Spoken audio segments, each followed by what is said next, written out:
Nesse vídeo a gente vai continuar, aliás, o estudo da análise real. Capítulo 2, integral de Riemann. Bom, quando a gente pensa na integral de Riemann, provavelmente você pensa, né, naquele limite para n tendendo ao infinito da soma de Riemann, aquele somatório dos retângulos, enfim. E é bem isso. A ideia que a gente vai explorar aqui, na verdade, a gente parte de premissas um pouco diferentes do normal, mas antes eu queria fazer um pequeno comentário aqui. Você deve saber, ou pelo menos já deve ter ouvido falar, que as integrais elas surgem historicamente antes da construção dos próprios limites, correto? Então, a pergunta que eu te faço é como que eles construíram a integral, sendo que eles não tinham a noção de limite na época? Aliás, a noção eles tinham, né? Mas eles não tinham as ferramentas de limite como nós temos. A gente fez o curso de análise 1 construímos todos os limites, agora a gente construiu as derivadas e a gente está construindo agora as integrais, que parece ser o sentido correto de se estudar cálculo, né? Mas é assim mesmo que aconteceu, né? E na história, na verdade, é o sentido contrário, né? Quando a gente estuda. Aliás, depende de quem você olha que está fazendo esse estudo do cálculo, mas usualmente é o sentido exatamente oposto que a gente começa.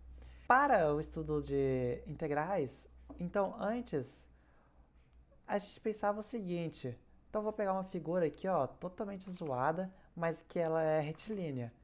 Então eles perceberam uma coisa nessas figuras. Eles falaram: poxa, eu não sei calcular a área dessa figura, mas eu sei que eu consigo dividir essa figura em vários triângulos, que eu sei calcular a área desses triângulos. Opa! Então eu sei calcular a área dessa figura. Então eu tinha um problema que eu não sabia resolver, e aí eu dividi em triângulos que agora sim eu consigo calcular essa área. Ah, isso funciona? Funciona, né? Praticamente para todas as figuras. Quais figuras que não vão funcionar? Então, por exemplo, tem uma figura assim, que é uma curva. Então, ó, vou até fazer ela retilínea, só que com uma parte curva, que é a parte de cima. Então, você percebe que eu não consigo construir triângulos aqui. Se eu construir aqui, ó, poxa, essa parte aqui tá curva. A base do meu triângulo não é curva. Então, como que eu posso dividir esta figura aqui em partes que eu conheço? Você deve estar pensando, poxa, vamos colocar então os retângulos. Mas calma lá. Se eu não me engano, o Arquimedes, ele faz a construção de a área dessa curva aqui, que seria a função f de x, opa, igual a x ao quadrado, certo? E ele faz essa construção através de triângulos. Ué, mas você não falou que não dava para calcular a área de figuras curvas com triângulos? Pois é, eu falei. Mas ele começa a fazer essa construção com triângulos, ele vai estudando. Então ele estuda o ponto A, o ponto B, define um ponto médio, e aí ele vai construindo vários triângulos, aliás, acho que ele faz isso superiormente. E ele vai construindo esses triângulos e cada vez mais ele consegue tomar um ponto médio. Então, nesse caso, seria um ponto médio aqui, um ponto médio mais pequeno. E é justamente a ideia de limites, né? E ele consegue chegar numa aproximação muito boa para a área nessa curva, né? Uma aproximação, na verdade, exata. Mas espera lá, eu não dividi isso em triângulos. Os triângulos, eles não são essa curva. Como que essa aproximação pode ser exata? Enfim, outra coisa que eles faziam, por que eu estou falando isso, vocês já vão ver. Por exemplo, num círculo. Poxa, agora eu quero calcular a área desse círculo aqui. Para calcular a área desse círculo, usavam o método de exaustão. Então, vou dizer que eu vou construir uma figura aqui que eu sei calcular a área. Então, nesse caso, um hexágono. Então, escrevi um hexágono nesse círculo. Agora, eu vou circunscrever um hexágono. Não tá a melhor coisa do mundo, mas calculei a área do hexágono externo e a área do hexágono interno. Não é a melhor coisa do mundo, mas eu sei que é uma aproximação boa. Então, se eu continuar aumentando os lados dessa figura, tá um pouco difícil desenhar essa mesa de utilizador aqui. Então, eu pego uma figura com mais lados aqui. Eu não sei quantos lados eu estou fazendo aqui, e provavelmente não vou fazer igual lá dentro do círculo, mas peguei bastante lados aqui. Então, poxa, agora essa aproximação vai estar muito melhor do que estava com o hexágono. Mas isso daqui é rápido? Não, é exaustivo, né? Não à toa que se chama método de exaustão. Então, para calcular a área dessa figura, eles faziam uma área externa e uma área interna. E essa é a ideia que a gente vai ver nessa integral de rima. Então vamos lá, capítulo 2, integral de rima, seção 2.1, integrais superiores. Só vamos ver conceitos aqui, tá? Eu não vou fazer demonstração, vou começar a demonstração, acho que na próxima. Eu estava pensando em fazer nessa aula, mas eu vou fazer para a próxima. Então, uma primeira definição que a gente vai fazer aqui é a definição de partição. Então, ó, eu tenho essa reta R, eu vou definir uma partição P de vários pontos em um intervalo fechado AB. Então, tomei esse intervalo aqui. E esses pontos T0 da minha partição, eles vão coincidir. O primeiro ponto vai coincidir com o início do meu conjunto e o ponto B vai coincidir com a outra extremidade do meu conjunto. Então, o Tn vai ser igual ao B e o T0 vai ser igual ao A. E olha só, esse P é um conjunto de pontos. Não fala nada sobre estarem espaçados igualmente. Então, aqui, ó, tomei a liberdade de fazer eles espaçados da forma que eu quiser. Então, aqui está essa partição P que eu dividi esse intervalo AB em vários mini intervalos, correto? É bem comum a gente fazer partições em discos de computador, pelo menos para mim, né? Então, você pega um disco muito grande, às vezes para facilitar a organização, você divide em partições. Agora a gente vai definir o que seria refinar essa partição. Então, dizemos que uma partição Q de AB refina P, então refina a minha partição anterior, quando o quê? Quando o P está contido em Q, ou Q contém P. Ou seja, o Q ele é maior do que o P. Quanto maior? Não sei, velho. Pelo menos um ponto maior tem que ser. Então, por exemplo, vou colocar em azul aqui, ó. Coloquei um pontinho a mais. Tá vendo esse ponto aqui, ó? Entre o T1 e o T2 eu coloquei um TK aqui. Pronto, coloquei um ponto K. Esse ponto K está refinando a minha partição P, tá? Agora, provavelmente esse daqui vai estar um pouco mais organizado se eu pensar na analogia de discos. Ok, então essa partição Q vai refinar P quando isso daqui acontecer. Agora, vamos definir algumas coisas a mais.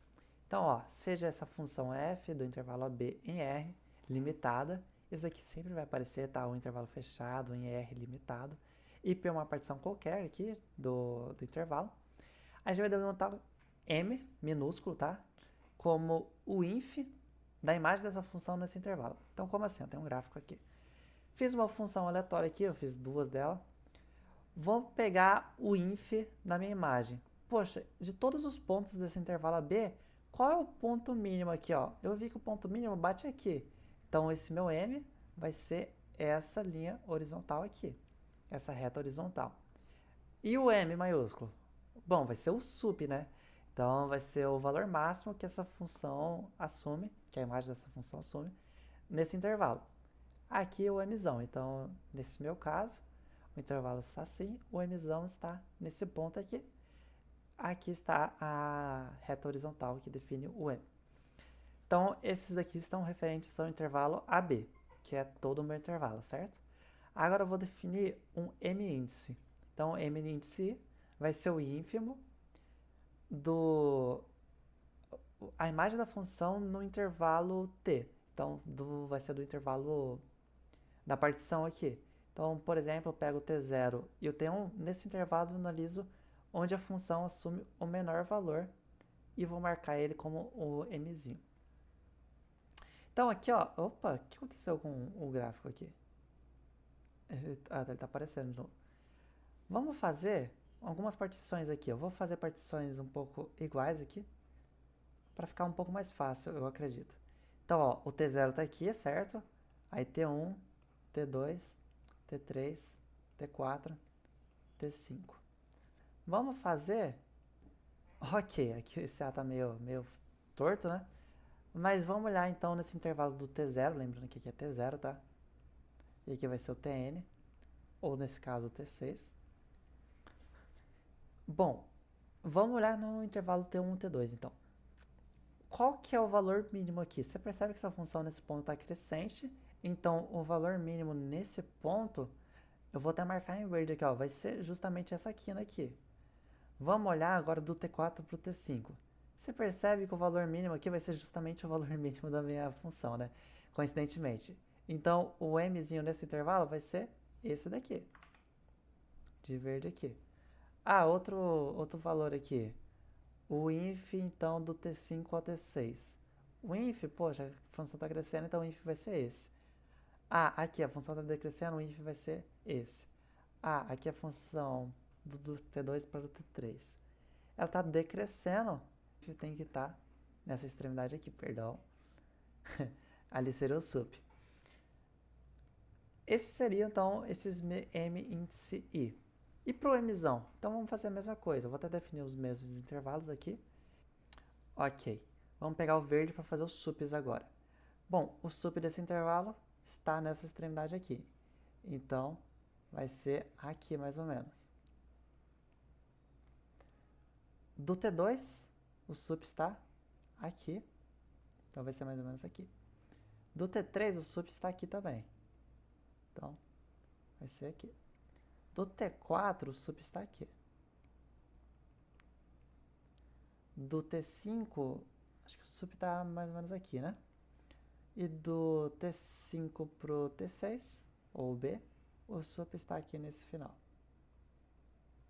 Bom, fiz os meus inf e fiz os meus sups aqui, nessas funções.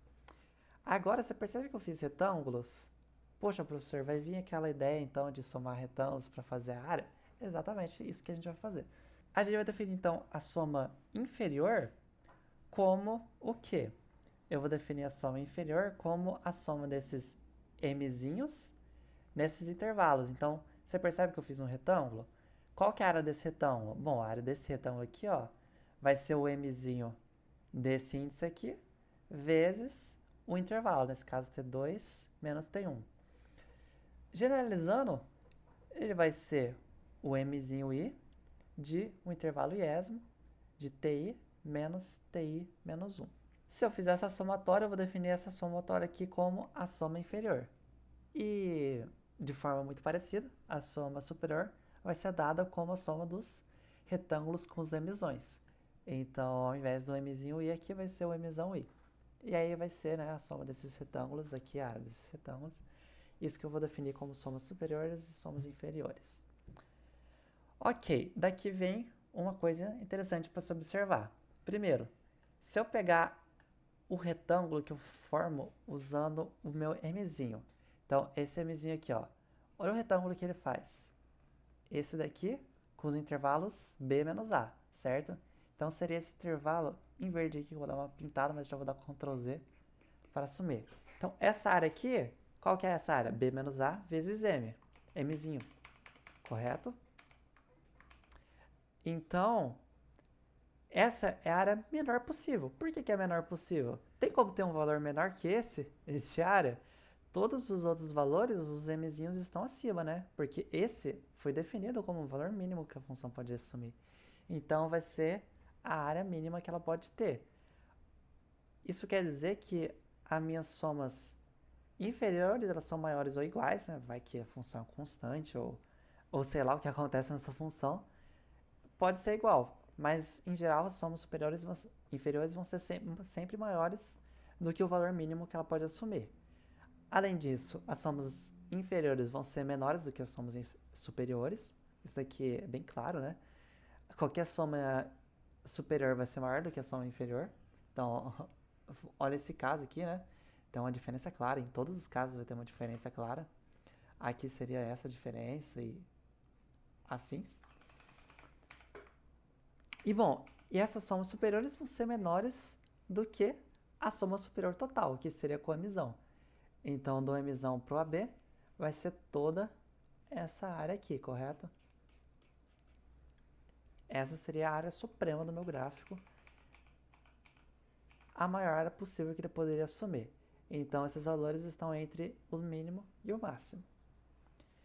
Além disso, eu defino um ômega-i como sendo a subtração do mzão i menos o mzinho i, com esse i, né, indo de 1 a n. Lembrando que o intervalo dele começa no 0 e vai até n, já o mzinho, né, esses índices do m, eles começam do 1 e vão até n. Eles não começam no 0. Tá, então, aqui tem t0, mas nesse intervalo t0 vai ter o m1. Beleza.